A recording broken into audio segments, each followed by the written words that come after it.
just going to go ahead and get started. My name is Earl Bell, and I want to start by sharing with you what I believe. I believe business is the ultimate game. Now, I wrote a book called Winning in Baseball and Business, but I believe business is the ultimate game and that it should be fun. And I don't know about you, but I see a lot of business owners that haven't really grasped that concept. They think business should be difficult and a chore, and I think the opposite is true. I also believe that it ought to be easy to make money, not difficult. And I think that owners, as the true heroes of our economy, should have a lot of fun and low stress. And what I see is a lot of times they have a lot of stress and not a lot of fun. So it's interesting to me when I take a look at the business landscape and I think about how I can best serve. Really, it's taking the principles that I learned from coaching 28 teams over 10 years and sharing it with entrepreneurs and saying, you're making this way too difficult. What I wanted to do is talk for about 30 minutes, and if you guys had any questions, I could open it up for question and answer. And then really what I want to leave you with are 5 questions to think about. And first of all, let me ask, if I were to put any of you on the spot and ask you why your firm matters to your clients, how comfortable on a scale of 1 to 10 would you be in answering that question? And before you answer that question, what I would encourage you to think through is, if the answer is, at the end of the day, if we went out of business tomorrow, Badgley Phelps went out of business tomorrow, as a for instance, and your clients had to go to another firm, how negatively harmed would they be? And if the answer is not so much, then what I'm going to suggest is you're probably perceived, in the eyes of your clients at least, as a commodity. And if that's the case, you're probably competing on price.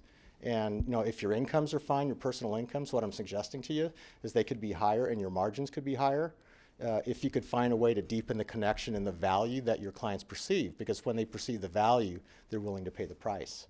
And when I work, this says Columbia State Bank. Columbia Bank is one of my clients, and I'm helping them solve the problem of why Columbia Bank's commercial banking division matters to their clients. And as they've unlocked the secret of that, what they found is it's really easy to attract business when they lock into that, and it was really difficult before. So I'm going to start really 4 topics, and then I'll kind of wrap it up for questions. The first topic is the power of vision. And what I would encourage you all to think about, first of all, how many leaders of firms here, just so I can get a temperature for the room? 2 leaders. And then how many people responsible for managing teams? And then how many people responsible for business development? Okay, so... Everybody to a certain degree. Okay. So on a scale of 1 to 10, how difficult is it for you to attract all of the clients that you want? With 10 being really difficult and 1 being, shoot, I have to shut it down because I can't, I've got too much capacity, or not enough capacity, and I just can't take any more clients. 7. Pretty easy? No, it's difficult. Pretty difficult, okay. Is that the general consensus? And this is important because what I really want to do is target my content so I can deliver the most value in the short amount of time. Got a lot of stuff. I could talk for hours, but I've only been given 30 minutes or so to talk. So thanks for that, and appreciate the honesty. So let's start with a quick story, the power of vision. And what I'm encouraging you guys to think is that wherever you are now, the ecosystem that you've created in your firm, what I'm telling you is you're limiting yourself by your own imagination and your own vision. And I say that with a lot of confidence because I've never seen anybody, and I've been CFO for 20-something years and doing my own thing for a couple of years, I've never seen any business where their vision was where it could have been. It's a common thing. Everyone struggles with it. They think that we are where we are and this is as good as we can be. And I'm telling you, it doesn't have to be that way. So on March 8th, 2003, before my twin boys even thought about baseball, we were visiting the Mariners at the spring training facility. And we managed to get onto a practice field where Ben Davis was taking hitting practice. And I had my freshly minted Mariner hats on my 6-year-old twin boys. And Ben Davis was waiting for his turn. John Olerud was hitting line drives into left center field because that's what he was working on at the time. And Ben comes over. And if you know Ben, he's 6'4", 240 pounds. He was the catcher at the time. And he was just a powerful guy. And he looked like the prototypical Superman type fella. And he gets down on his knees and he's talking to my guys. And he says, "Hey, what brings you here?" Who are you? I'm Ben. I'm the catcher for the Mariners. You can watch me on TV later this fall. And he engages them. And this is what he said, and it's been 11 years, and I remember it to this day. He said, do you want to be the best of the best? And they didn't understand it, but Ben knew how to engage. Do you want to play baseball in Cooperstown? Cooperstown is where the National Baseball Hall of Fame is. And they don't even know what baseball is. And they go, yeah, that sounds cool. Well, I'm going to teach you in 30 seconds how to be a world-class hitter so that someday you can play baseball in Cooperstown, New York. Would you like to know? In 30 seconds. I go, yeah. And no joke, he says, when you lean back and you turn your hips, you throw your hands to the ball, and as you turn your bat to make the connection, I want you to close your eyes and swing with all your might.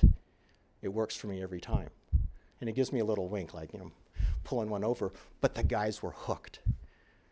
And they had a vision, even before they knew what baseball was. They were going to play baseball in Cooperstown. We're walking off the practice field, and my guys say to me, Dad, can we sign up to play baseball because I want to go to Cooperstown someday? Now, here's the funny thing about vision. They weren't qualified to go to Cooperstown, but they planted a seed in me. And what I'm encouraging you all to do is to think about your vision for your firm and build it together. It's a collaborative effort. But when you build that vision and you share it, I guarantee you people will be conspiring to help you realize your vision. I see it over and over and over again. The problem is a lot of us leaders, we tend to keep our vision to ourselves, and it becomes a well-kept secret. And when it's a well-kept secret, the world can't conspire to help you. So the book is literally the journey from T-ball to Cooperstown. In 2009, I took a team to Cooperstown, New York, and we played in a national select tournament. 10-inning game. The 10th inning was the story in Cooperstown. Hall of Fame results. The same week, the other half of my select baseball team was playing in the Little League World Series in Williamsport, Pennsylvania, 200 miles to the south. A startup Little League program in 2006 to 2 teams playing on the East Coast the same week in 2009, in 3 weeks, or 3 years, excuse me. Now, if you think about that, what gets you there is a well-engineered roadmap. A well-engineered roadmap. We went from startup to Cooperstown and the Little League World Series in 3 years. And trust me when I say there was a plan to get there. It got developed over the time. It starts with a big vision. So here's my question to you. What's your vision for your firm? Think about that for a second. What is the vision for your firm? Where do you want to be in a year? Do you want to be working less or do you want to be working more? Do you want your assets under management to grow by 50% so that you can serve them with less effort? Do you want clients beating down your door because of the awesome experience that you deliver? Invest a little time, think about that. I'm just planting a seed. And we're going to come back to that later because I'm going to give you 5 questions that I guarantee you will challenge you guys if you take it back to your firms in ways that will change your business forever. So leaders versus managers is another topic. I believe the world needs more leaders and fewer managers. In the world of Little League, the manager is the highest position. The coach works for the manager, and I think that should be flip-flopped. My definition of the difference between a leader and a manager, leaders focus on the right things. Leaders focus on the right things. Managers focus on doing things right, even if they're the wrong things. After coaching my boys for 7 years, I coached my daughter's team for 3 years, Little League, Select, and All-Stars. And I got humble. And if you don't want to read a 280-page book, write this down. I'm serious. If you don't want to read a 280-page book, write down one equation, which is really the theme for all of this. Winning equals. How did you know? Because I read it on your intro. Oh, okay. A+ for doing the homework. Winning equals service plus humility. If you want to win in business, in baseball, or in life, seek to serve others before yourself. Seek to do so with humility, not arrogance. And in the money management world, let me tell you an observation. When things work colossally poorly, we had leadership that was focused on themselves, not the clients. And the self-serving behavior versus the serving clients behavior is ultimately what caused a lot of problems. And the inverse is true too. When you build a firm that is truly focused on creating a world-class experience for your clients, and I'll talk about that later, you will change your business forever. So here's a quick story. The difference between coaching boys and girls, this is really important for those of you that have kids. Boys need to play good in order to feel good about themselves. So when you coach boys, you introduce a concept, you make it progressively more difficult before you introduce pressure. They have to feel good about themselves if you're going to get to Cooperstown. You can't destroy kids. You have to put them in positions to succeed, and that's where they get their ego from. Girls, it's the complete opposite. And I asked a lot of people to get this insight because I knew that I needed to get the key to unlock the door to being a successful softball coach, which is different than baseball. Girls need to feel good about themselves in order to play well. Girls need to feel good about themselves in order to play well. So my first softball game, I've got the shortest girl in my lineup. She's 29 inches tall, and I know that because she was carrying a 31-inch bat. She's 8 years old, and she goes up to the plate, and this bat looks like a big monstrosity. And before the pitcher pitches the first pitch, it's dead silent on the field, opening day, first game. I hear one voice from the stands. It's the girl's mother, and she says, "Whatever you do, don't strike out and disappoint me." Jeez. That's one kind of parent. Is the parent Asian? Have to know. Nope. So if you know that girls need to feel good about themselves in order to play well, you don't do what a manager would do. A manager is focused on winning the game, right? Because we're here to win, right?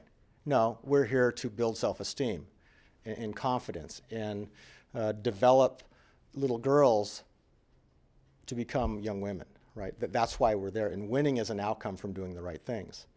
So rather than take her out of the game and say, perhaps another day, I walked over to her and I said, "You're at the plate. First game, congratulations. You know this is a game, right? We're here to have fun." Perfect. So forget about what you just heard and remember this. All I want you to do is to go for it. Swing at the ball. I don't care if you miss. It doesn't matter. We're here to have fun. Can you do that for me? Yeah. And I said, one more thing. This is really important. What's that, coach? Don't wet your pants because it really looks awkward when you do that. And then she started laughing, right? Pressure gone. So I go back to coaching third base. And first pitch, that high, she swings, timeout. And I go, "I forgot one thing, and I own this. It's on me." She says, "What's that, coach?" I said, "I forgot to ask you, please open your eyes. When you open your eyes, it will help you hit that ball." And she started laughing. Well, to make a long story short, she hit the ball the next at-bat. She actually got a hit by the end of the game, and there were 3 people crying at that moment. Me, my player at first base, and the mother, because she realized what she had done. Now, as a softball coach, my entire philosophy for the season, by the way, we did great in the playoffs. And a pivotal moment came in that dugout when the girls saw that the coach had their back. And when a leader has the team's back and they focus on the right things, I guarantee you their fear wasn't striking out at the plate. And they understood why they were there. So as leaders, what I would encourage you to think through is, are you focusing on the right things in your business, in your firm? Invest the time to figure out what the right things are, as opposed to asset allocation and selecting managers, or if you're an investment manager, selecting stocks for a portfolio. Focus on the right things. We touched a little bit about differentiation that matters. Don't be a commodity unless you want to compete based on price, if you want to make it difficult to attract clients. And trust me when I say, if you can't articulate to me in a room full of people why your firm matters to your clients and do it comfortably, then chances are your clients aren't going to be able to figure it either. And if they can't figure it out, why would they do business with you? So really get clear on the differentiation that matters is the third thing that I would ask you to think about. With every player on every team for the last 5 years, I would have a one-on-one. And I would ask one question: what do you want from this year? Because my goal with you is to have so much fun that you play next year. That's called an annuity. When a player signs up to play next year, that's an annuity. When a client chooses not to renew for another year, that's a transaction. Most of you have annuity businesses, right? Clients stay with you for a period of time, I would assume. That's been my experience. Well, we'll talk about what annuity on steroids looks like, but with the baseball players, really what I wanted them to do was to have so much fun that they would come back and play next year. The advocate model, when they tell their friends, I had the best time, and you've got to play next year because it's so much fun and the coaches are awesome. When you can get your clients to tell their friends why the experience they had doing business with your firm mattered to them personally, you'll turbocharge your business, I promise you.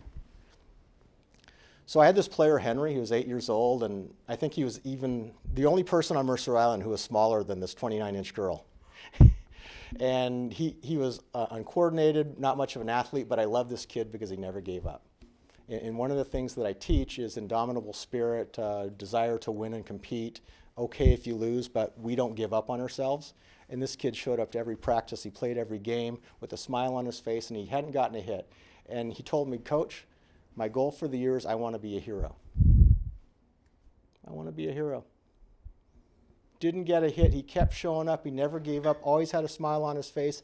In every practice, we worked on what it would take for him to get a hit.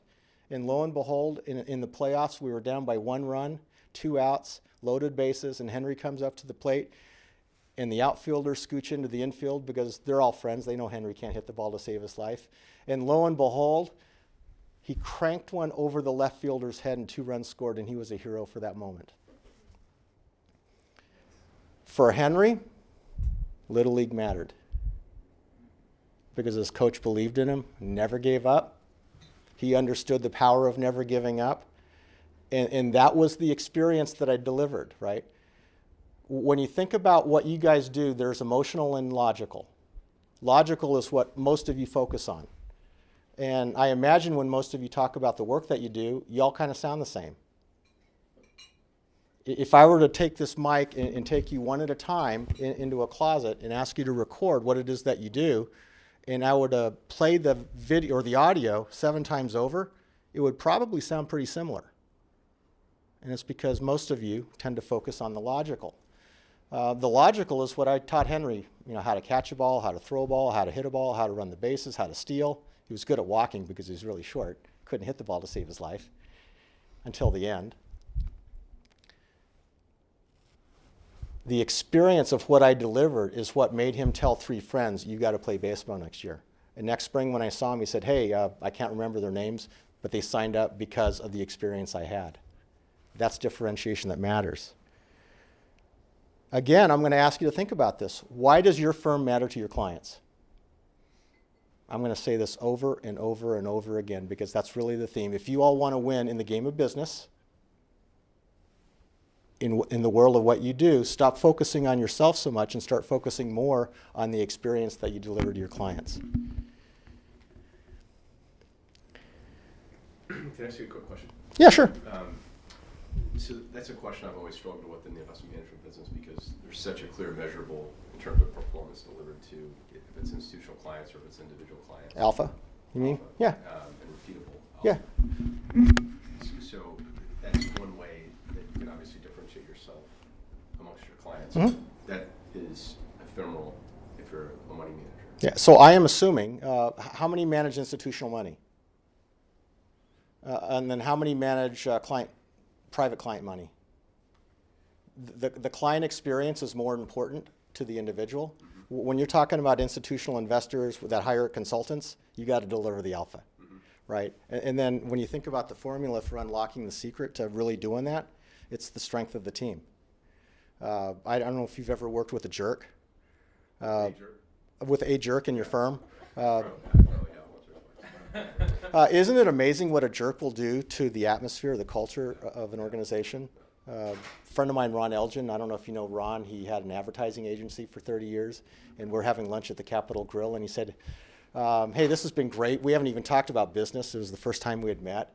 We talked about our families, our lives, our aspirations, our kids. Ostensibly, we were here to talk about business. Do you have a question? I said, Ron, I'm having a great time. I've only got one question, but I think it's an important one. He said, what's the question? I said, help me understand how you built a business from the ground to $250 million in annualized billings. How did you do it? He said, well, to be honest with you, it was simple, because foundationally, we understood at the beginning that one thing mattered, and it was the culture. And Dave, his partner, they sat down over lunch, and they determined on their third day of business that they weren't going to work with or for assholes. Excuse the language, but that's what he said, right? Not going to do it. And in 30 years, the way the employee filter worked, Ron was the last interviewer. And regardless of how smart the person was, you may have the most talented money manager in the world. You know, knock it out of the park, 2,000 basis points above the benchmark. If they couldn't fit within the culture of the firm, they'd have to go work somewhere else.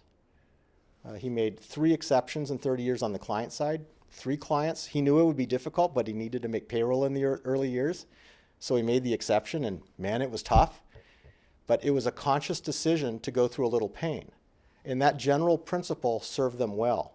So, trust me, I've seen all kinds of people in the financial services world and other companies that I've worked with. And I can tell you it's a lot easier when you've got, metaphorically, everyone on a cruise ship rowing in the same direction in 5 a.m. water. The 5 a.m. water is the culture.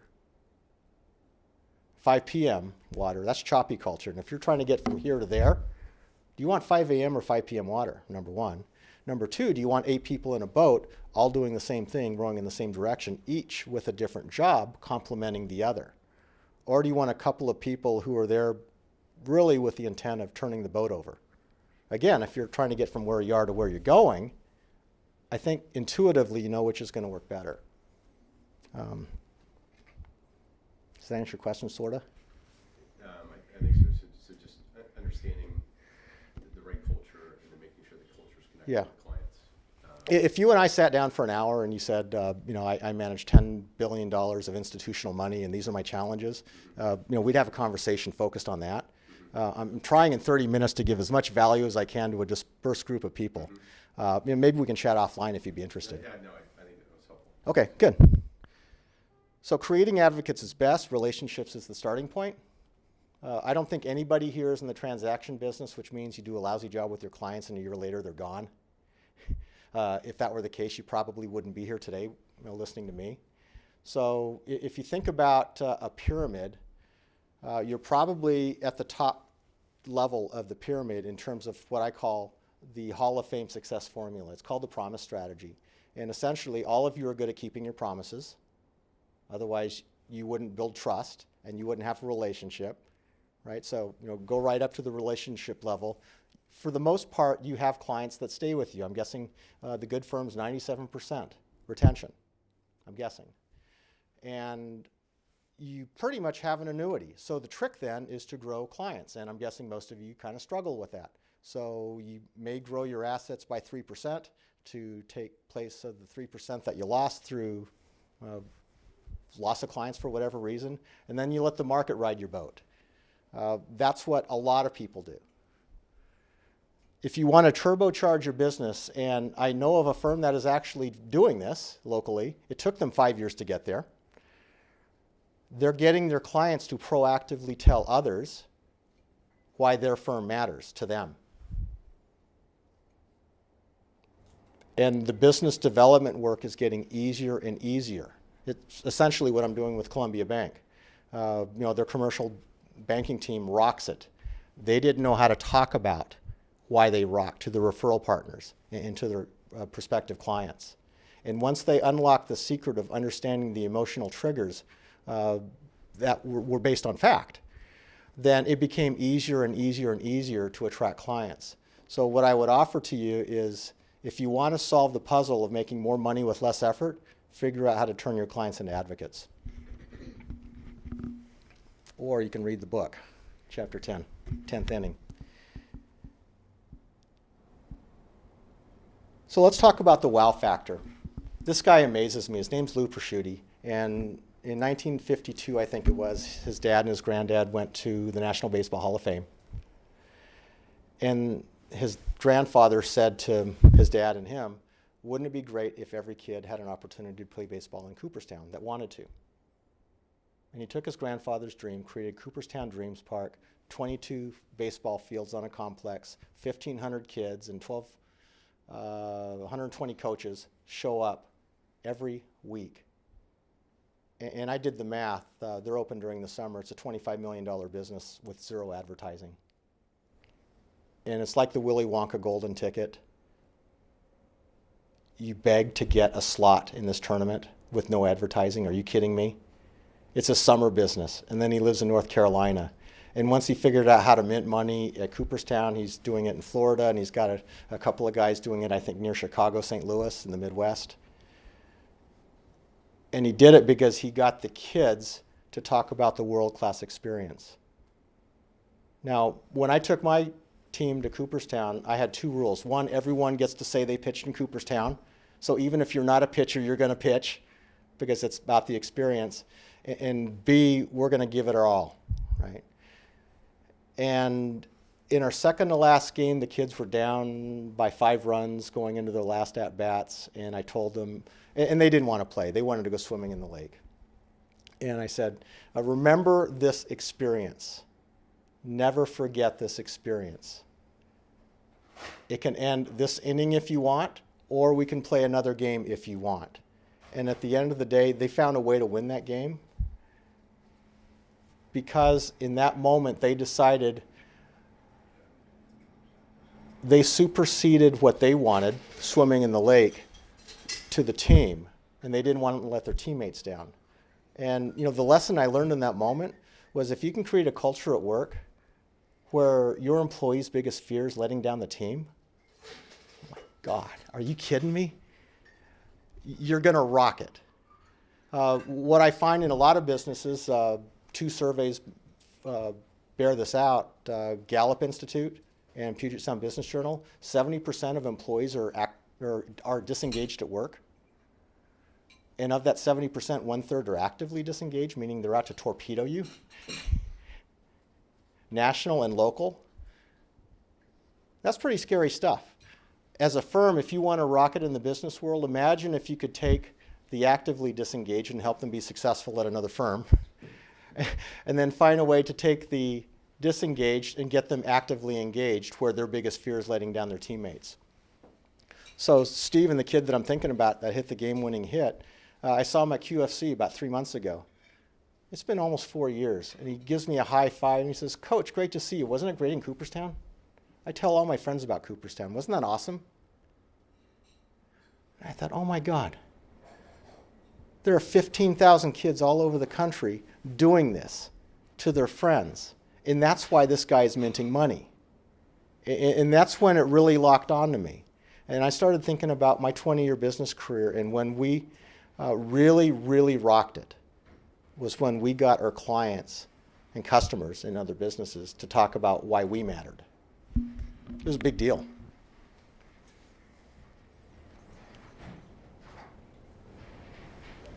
Let's spend a few minutes. Yeah, perfect. I can answer some questions, and then at the end I want to give you some questions to consider, and then a specific call to action. We're going to wrap up around 2 o'clock. Is that the goal? Cool. Anybody have any questions? So like your current client that you're working with, Columbia Bank. Yeah. So how long from start to finish when you engaged in that relationship? Gosh, about 3 months. Yeah. What we. You've already seen a result in. Oh, totally. Yeah. It started with, can you help us with a presentation? We do networking events with potential referral firms, and we don't want to sound like every other bank. And the first thing I needed to understand was, are you like every other bank? Because if you are, I can't help you. I just can't. I'm going to tell the quick tale of another bank, and then I'm going to go back to Columbia Bank and talk about how that evolved, because it's really interesting. It was good learning for me. A guy at another bank, I won't disparage them, called me up and said, Earl, you know everybody in Seattle. I need help finding a banker for my team on the commercial side. Who would you recommend I talk to? And I said, can I ask you 2 questions? He says, yeah, sure.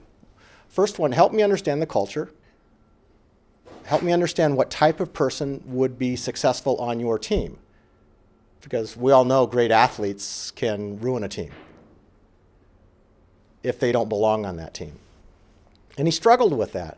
So, to knock him out, I asked one more question. I said, can you help me understand why your bank matters to your customers?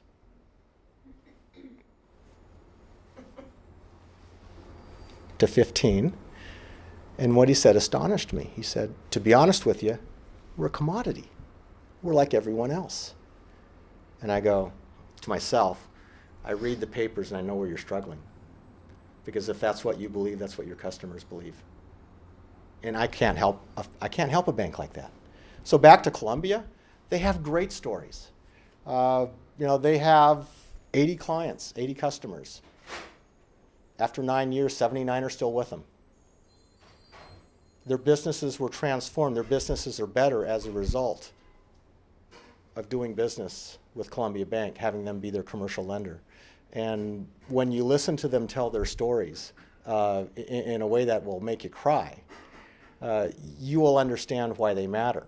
It started with the presentation, right? Can you just help me with a room full of referral partners?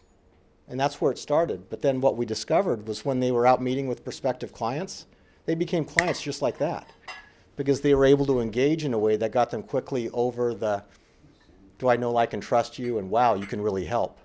And I see why you can help. So that's kind of how that evolved. Did I answer your question? Okay.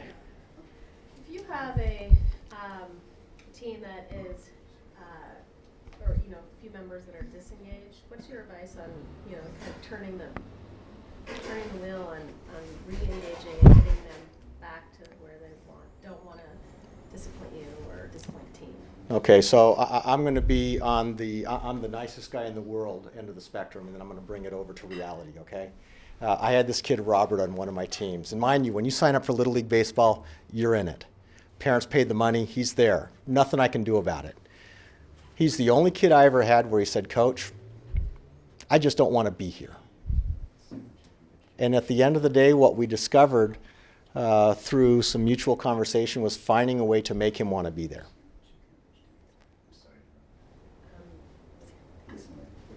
And it became serving him with humility as opposed to being the coach with arrogance and saying, well, how dare you go run some laps or do some push-ups. He wanted to chase balls. And he kind of looked at it like an Easter egg hunt. So that became his job on the team. And I promised if he was the Easter egg guy and he could find balls, then you know what? He's got a place on the team and we're going to be glad to have him. And it was better than having him sulk and making everyone else feel like, gosh, not fun for this kid. It's kind of a weird energy going on here. And what I learned from that is sometimes it's not about what we want, but finding a way to help someone who's disengaged, add value and contribute and be part of the team. Now, I'm assuming you have to have this person in your firm, that you have to have them. The reality is it's really easy to have a conversation designed to help people self-select, and sometimes you have to select for them, but if they're really not happy, they're at the wrong place. And the compassionate thing would be to help them find a job at another firm or doing something else. And I had to close down a food production facility in Portland, and I'm proud to say out of the 120 people we let go, we couldn't help 2 get a job, right? And that's how we built our brand. We care about our employees. So with a disengaged employee, sometimes you help them find success somewhere else. And if they're if they're disengaged, but they're a good employee, just having a conversation and being honest about it. One of the things that I learned is when you're vulnerable and transparent and you just share what you're trying to accomplish, and then getting the employee to really think about how they can contribute. And a lot of times, when you take a step back, you've got this vision thing. So metaphorically, You're trying to get to Boston, Massachusetts, and they're as far as North Bend. They just haven't gotten it. They're looking for exit 22, which means showing up and turning on the computer and really not doing anything. They're checking out. Sometimes just helping an employee understand why they're important, assuming they are, and helping them understand why their contribution matters. Because one of the things that I learned in baseball and business, a sense of belonging is really what it takes sometimes to get someone engaged. And a lot of people are disengaged, I found. I talked to a lot of business owners because their employees don't feel that their job matters. And they don't see how their contribution aligns with the strategic direction of a company. And they don't feel like a valued member of the team. So, possible things to explore. But don't you think a lot of the vision is lacking? I mean, how many firms that you consult and meet with are not able to clearly articulate what their vision is? Because if people don't, then you might have the best job for them and they may be engaged, but if no one knows where they're going, Yeah. or if they know what the vision is, don't you think that could be another part of the equation that's critical if you don't know? Sure. I take you guys in a party bus. We go to Quest Field. We watch the celebration, parade celebration. And we're a team, company, a firm. And I say, parade's over. See you guys. If you don't know that as a firm, I'm trying to lead the firm to Boston, Massachusetts, you may hop in your car and go to Portland or Vancouver or Bainbridge Island. And what I find, number one, a lot of leaders don't have clarity of vision. And let's assume that they do. Using the metaphor of the crew team, how many employees at the leadership, in the management, and the staff level can articulate A, the vision of the firm, and B, why their contribution matters in support of the mission and vision of the firm? And if you want to get alignment quickly, get clarity around those two things. It's amazing what happens when you get people rowing in the same direction and when they understand why what they do matters. That sense of belonging to be part of a team is powerful. Two things. I played a lot of baseball growing up, and we won the 10-year-old All-Stars for state. And then our Bainbridge, a year below us, they actually finished like 4th in the Little League World Series. Oh, I know how old you are. Yeah. And the coach was nothing like you. Mm-hmm. He's probably not a very good businessman. Mm-hmm. Social skills were lacking. I mean, he told the parents, "Don't call me after 7. I don't want to hear about your kids' playing time." Boy, what an inspiring guy. But he did inspire the players, which is what's interesting. He had no business skills, very little social skills.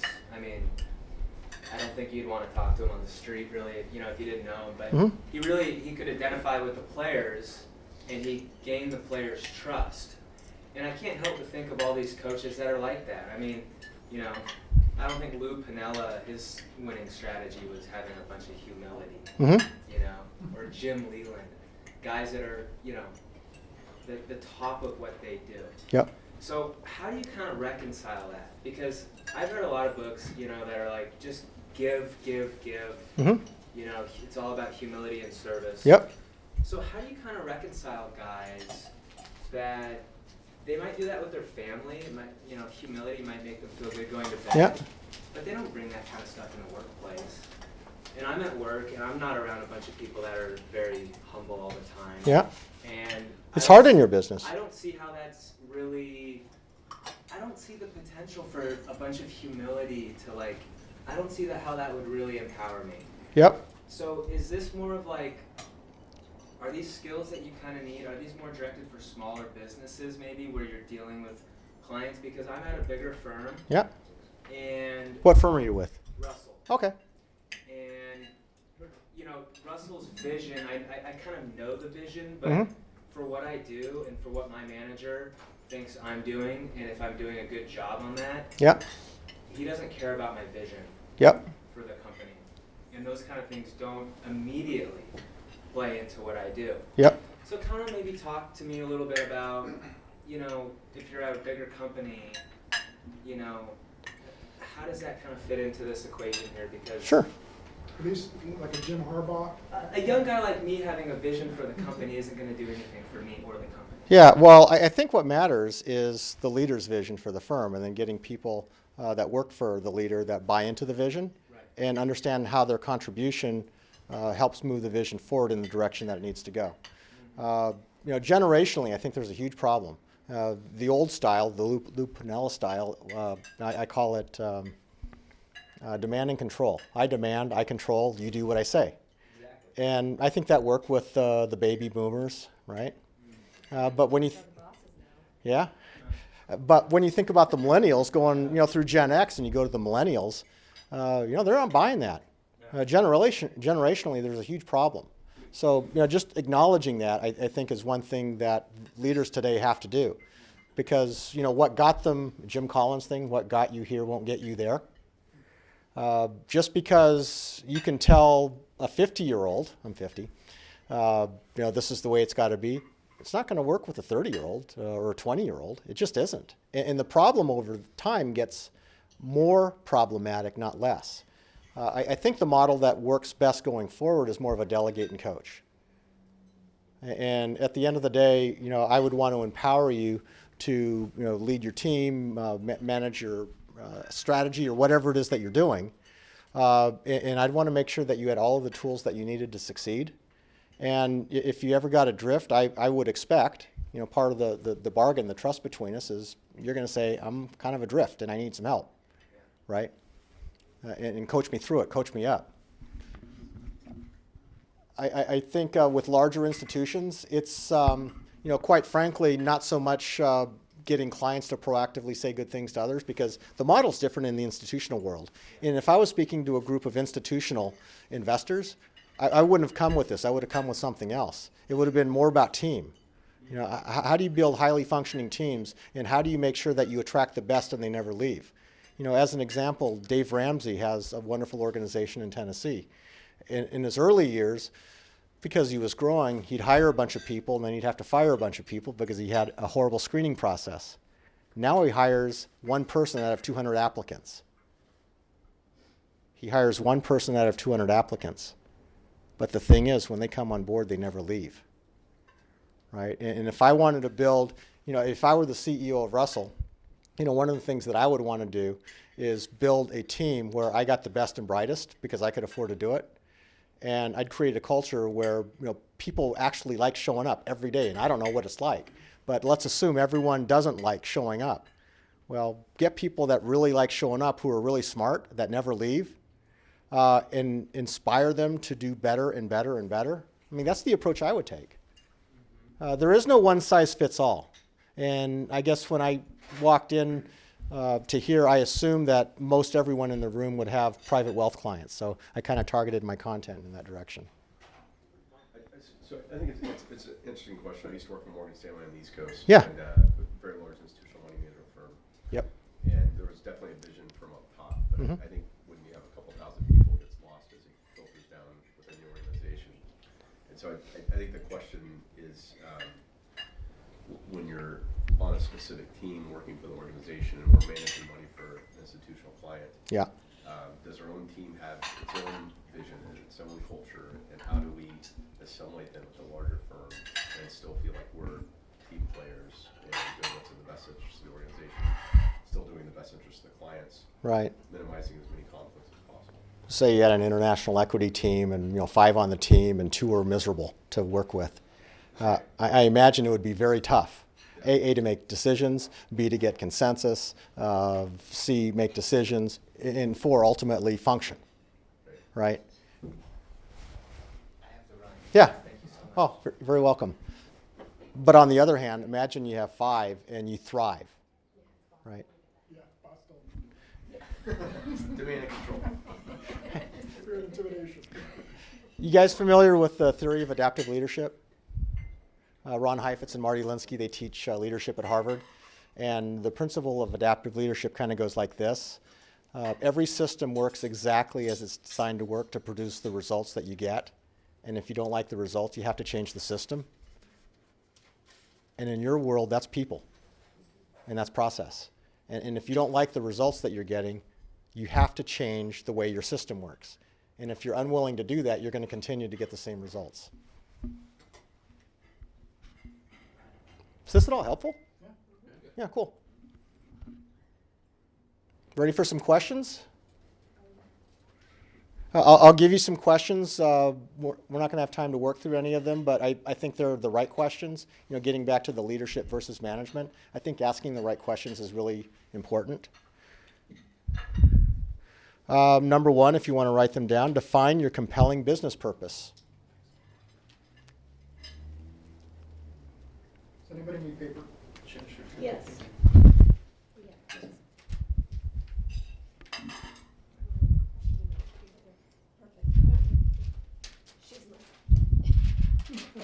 This is all in your book, Earl. Maybe. I had most of it should be. I had to edit. I've got 3 books that I could have written. I had to get it down to 1. Anybody else? What makes your firm unique and remarkable? Wait a minute, buddy. The first one again, sorry. 2 parts of the first question. Define your compelling business purpose. What makes your firm unique and remarkable?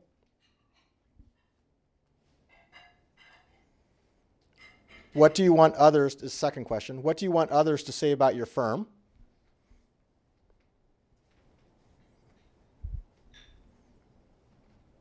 Follow up to this question. Is it aligned with what clients say? Is it aligned with what employees say?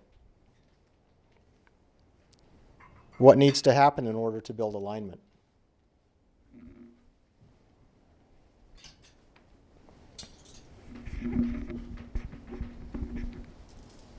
Next one, what is the greatest value your firm provides to clients? What is the greatest value your firm provides to clients? What are you doing right? What can be improved?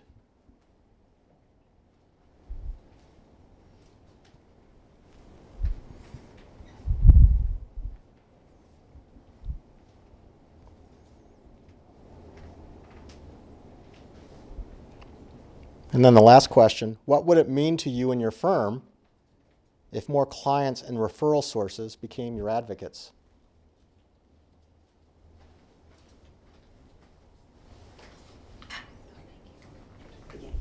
What was the last? Would you mind? What would it mean to you and your firm if more clients and referral sources became advocates?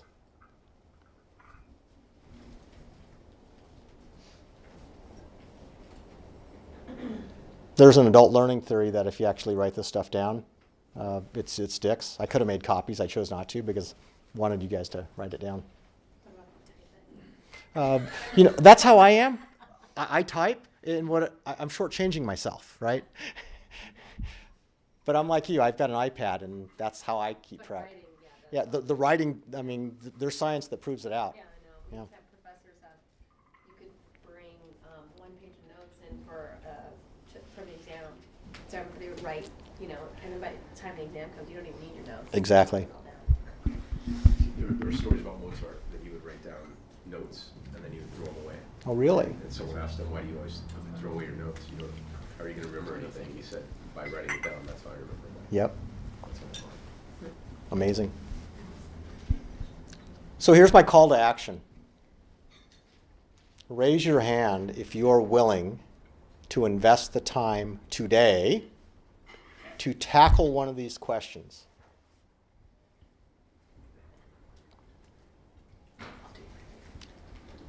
Raise 2 hands if you're willing to tackle that question with someone else. That's the hard part. So here's the deal. A journey from here to Boston, metaphorically speaking, on I-90 begins with a single step. And the single step is identifying the right questions and really working through them. The next step is to start building energy collaboration around the question. And when it becomes a team conversation, a firm conversation, it really works. There's information. It's on the internet for free. I write a business blog. If you want free information, earlbell.com, subscribe. I offer a Monday morning message. It comes out every Monday at 9:30. I write about stuff like this. Wisdom, the book. I try to take information. 10 innings of baseball metaphor, top half of the inning. The bottom half of every inning is business application, and then and every coach has practice exercises. So they're practice exercises, trying to build a little wisdom. The tricky part, quite frankly, is the transformation. I could stand here for hours and give you everything, and 99% of the time it doesn't get done, right? It just doesn't get done, even if you know. The one person that holds me back more than anyone in the world is me. And I know that, right? And the one person that holds you back and your firm back more than anyone is you. And, getting that transformation is the hardest part. If any of you are interested in having a conversation about how I might be able to help you, happy to have that conversation. I actually have room for 2 clients. I was talking about my Master Academy for business owners. A lot of my energy this year is going into that, but I'm not putting all of my eggs in one basket. I learned that from your guys' world, right? Asset allocation, better return, lower risk, diversify. So I've got a small part of my portfolio for private coaching clients, consulting. This is by design, and it's actually working. And then I've got the academy work, and I do speaking as well. And so how about individual coaching, Earl? I think what you conveyed here is certainly meaningful, but sitting across the desk or table from a client, and you have to have a practiced sort of delivery. Something that you've devised, practiced, rehearsed, written down, whatever, that you can deliver to a client seamlessly, so it comes across as authentic. Yep. And should be, Mm-hmm. Frankly, heartfelt and authentic. So that's, I think, been my difficulty. Mm-hmm. Transitioning from sort of, a logical environment, Yep. which I'm very good at, and then but connecting with people in an emotional way, right? So that they do become advocates. Yeah, the folks at Columbia Bank, it started with, can you help with a presentation? And the work has evolved to, I really need help taking your wisdom and transforming it into something that lives with me when I have conversations with others. And that's the ongoing. So can you talk a little bit about that? How that works? So I think the emotional connection, I too find myself falling into the hyper-rational Well, trap. a lot of it is we've been taught, particularly my generation, you don't want to intrude, be invasive, intrusive, ask questions that are, perhaps too touchy-feely. And frankly, previously I just really wasn't interested in the touchy-feely part. And I said, here's where you are, here's where you need to be. This is how we're going to get there. I really don't care about their cat, and their curtains and their kids. Yep. But I think, as I'm hearing you say it, you have to connect on a level about the cat and the curtains. And the kids. Can I role model that for you in about a minute? Sure. So, the logical would be, I'll be the arrogant. I'll start with the arrogant and then the logical and then what I think works. My name's Earl Bell. I'm the smartest guy you'll ever meet. And if you don't believe me, just ask me and I'll tell you how smart I am. Really, right? I work for this firm. We're the largest in the world. Aren't we awesome? We have the best people, the best service, and the best products, and the best this, and That's IBM. right? That's IBM. I don't think that works. Not anymore. Yeah. The next step is, I'm Earl Bell, the author of Winning in Baseball and Business, founder of the Winning in Business Master Academy, and my vision is to help 1 million business owners and leaders transform their businesses, and by that I mean winning by making more money in less time, having more fun and less stress. Little better, right? Okay. Can I tell you about my favorite client? Would that be okay? 5 months ago, we used to meet on a weekly basis. Now it's when he needs me because we got there really fast. When he hired me, he was working 80 hours a week. His firm was losing money, his company. And his wife was also working 80 hours a week, and they had 2 kids at home. And his revenues were down, his expenses were up, and he thought he was going to have to shut the doors because his wife was telling him he had to shut the doors, and their relationship was strained. It was tough. 3 months later, he sends me an email on a Thursday morning, and he says, On Monday, I know we're going to meet, but I had to say thank you in advance. After 3 months, my revenues are up, my expenses are down. You inspired me to coach my kids' t-ball team, thank you. I'm working 40 hours a week, not 80. I'm having more fun, less stress. And you know what? My wife trusts me because she sees that we're making significant progress, and I can't tell you how much easier it is to breathe and work in the morning and to go to work with joy as opposed to sadness. And I owe it all to you because you helped me focus on the essential few things that were important to build a company, and you helped me shed very quickly the things that weren't serving me or my company or my employees. And when I got clarity, when you helped me develop that well-engineered roadmap, the rest became noise. And when I was able to focus, the switch turned almost overnight. Thank you. So of the three, the IBM approach, this is what I do and how I do it, and this is why what I do matters to my clients. Which felt the most powerful to you? Combination of 2 and 3. Each one has a different approach, right? But probably not over here. And I think a lot of people, my experience in your guys' world, they're kind of between 1 and 2. I hear we work hard, we play hard. We deliver great results for our clients. We beat benchmarks. We do this, we do that. And if you look at anybody's website, it's probably a lot of that. The last time I looked was about 6 months ago. And here's a secret for you guys. Clients don't care about you guys. They care about them and their lives and their outcome. And when you understand that subtle shift and you start changing your conversation to focus on them, and that's the humility piece, especially on the private wealth side. When you start finding a way to connect with individuals and build a bond and a relationship and trust, amazing things happen. They just do. And here's the deal. Again, I could write you a script. We could talk about why your firm matters to your clients. I could help uncover stories, and we can lay it all out. I can also teach a kid how to hit in theory in about 30 minutes. But it never happens because practice makes permanent, right? And repetition and practice and not emphasizing what you're doing well, but helping you get better at things that you're weak at. That's how you develop an accomplished hitter. That's how you developed an accomplished conversation. And I never call it a sales pitch. It's easy for me to attract clients, quite frankly, because I'm really good at talking about the value. I don't talk about what I do, I talk about the value. Warren Buffett he had a great quote. He said, price is what you pay, value is what you get. And I'm guessing if I were to look at the basis points for private wealth clients in the area, price is probably pretty similar. And I'm guessing if you guys are competing, this firm says 80 basis points. If I went with you, could you offer me 75 on a blended basis, right? Price is what you pay. You've got to shift the conversation to the value. If one more point, and then to respect everyone's time, we're running late, and I apologize for that. If I had 2 cups, and each of them represented, $1,000, $10,000, $100,000, it doesn't matter.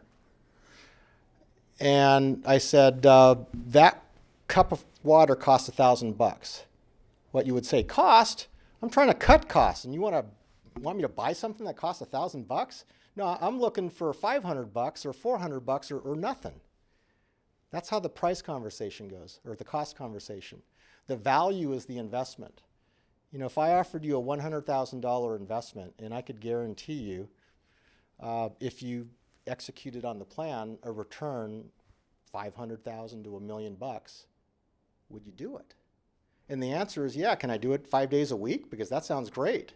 Who wouldn't want to invest $100,000 to get $500,000? What if you could change your conversation so that attracting customers or clients was easy, not difficult?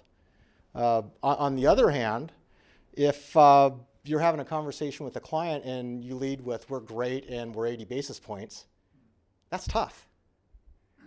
Because everyone else is saying we're great and we're 82 basis points or we're 78. So you got to focus on the value. Well, thanks for your time. Appreciate the receptive audience. You guys asked good questions, and hopefully I was able to share some things that you can take back to the office. And we'll call it a wrap.